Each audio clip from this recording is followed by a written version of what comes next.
Welcome, everyone. This is Media Center in Ukrinform. Right now, live with us is Alexander Motozianek, spokesperson of the Ministry of Defense of Ukraine. We'll discuss the operational situation at the front.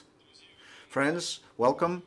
This is the information about the military aggression of the Russian Federation against Ukraine as of May the 23rd, noon.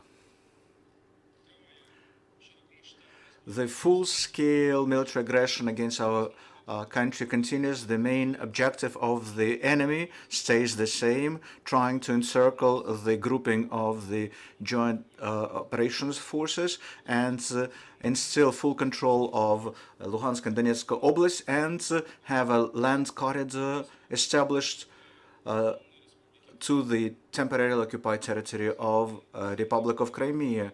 The enemy strikes with missiles and performs airstrikes across the whole front line, but especially in Donetsk and Slavyansk axes.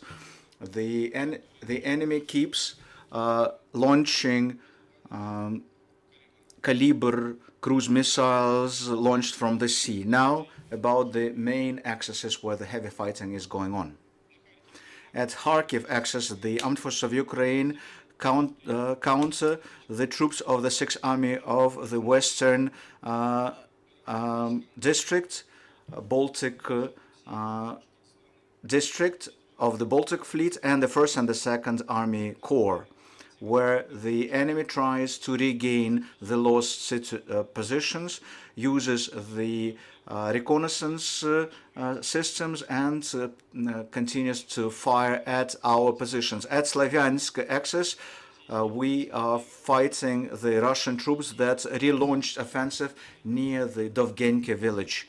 The enemy shells and bombards Vernopilya and Debrivne villages, performs active air reconnaissance units using UAVs. The Donetsk axis, there our troops are repelling the attacks of the Russian troops from the 8th and 58th armies of the Western Military District, the 90th Tank Division of the Central District, and paratroopers of the occupiers. The major effort of the enemy is on Bakhmut and Severodonetsk axes, trying to encircle our troops near Severodonetsk and Lysychansk, thus gaining the administrative border of Lugansk region. At Severodonetsk axis, the Armed Forces of Ukraine are trying to prevent the broadening of the infiltration of the Russian troops. The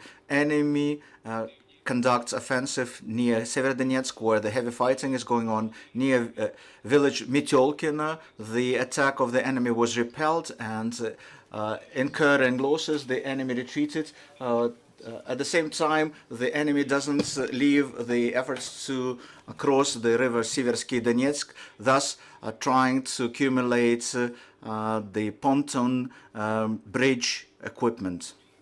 Bakhmut axis, there Ukrainian defenders repel the offensive of the enemy, who, with the support of the aviation, tries to penetrate the defense of our troops near Toshkivka, Komyshuvaha, Nirkova, Vasilievka, Novakamenka, and Mironivsky villages.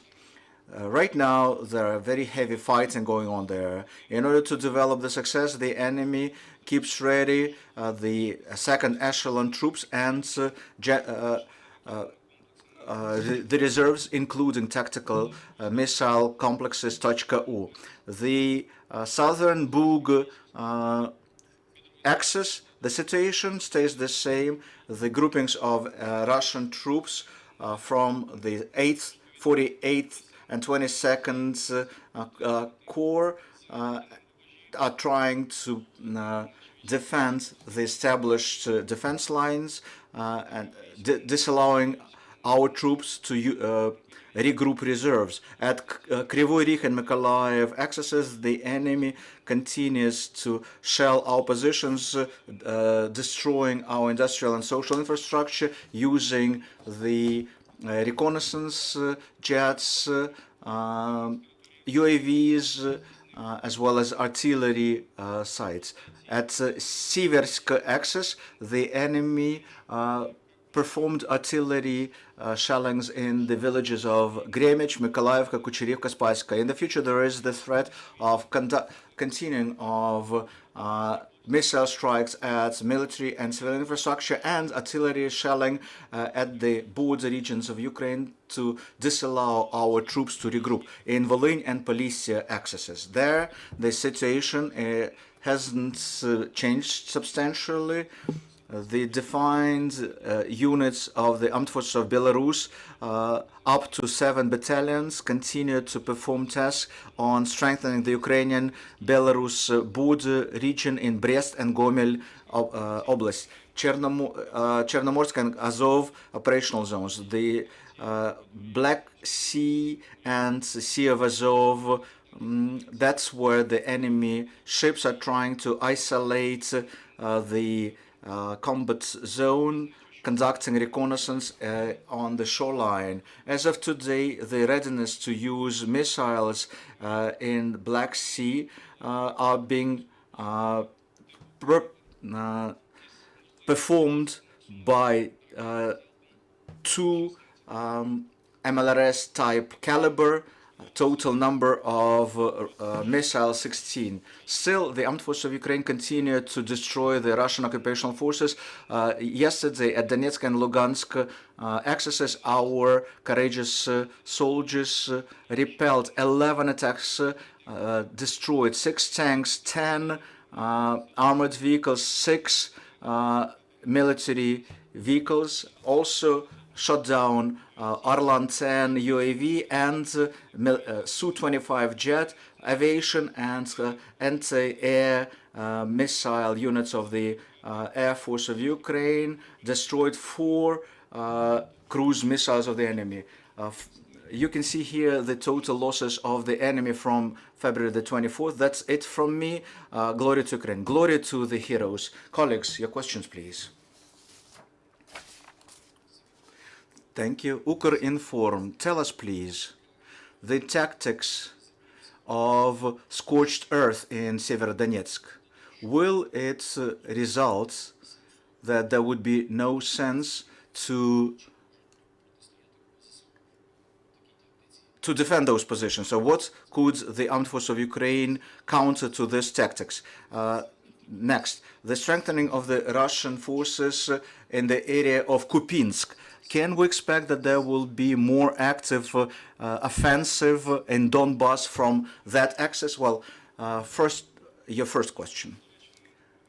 I don't believe it will be expedient to talk about the lack of sense here. Well, we have total sense to defend our territories. This is an eternal sense to us. It's all about capabilities. This tactic of scorched earth of the Russian troops has been observed not only here, where you mentioned, at other areas as well, Popasna, Bakhmut, and Mariupol as well. Russia, using artillery and aviation, destroys the territories, and then their troops enter that area. That's the tactics of the Russian Federation. It's not clear what they will do with this territory after that, but that's the situation that we have right now. Still, the armed forces of Ukraine successfully repel the enemy offensive as of today.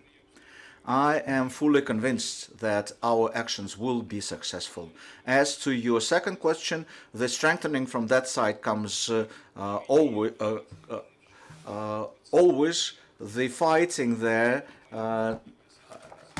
was on from the first day of the full-scale invasion. So in the east of Ukraine, the heavy fighting was present, unlike other axes where you can see some pauses there. But in the east of Ukraine, the intensity of fighting was never reduced. So there is a threat of further intensifying of the efforts of the enemy at this axis.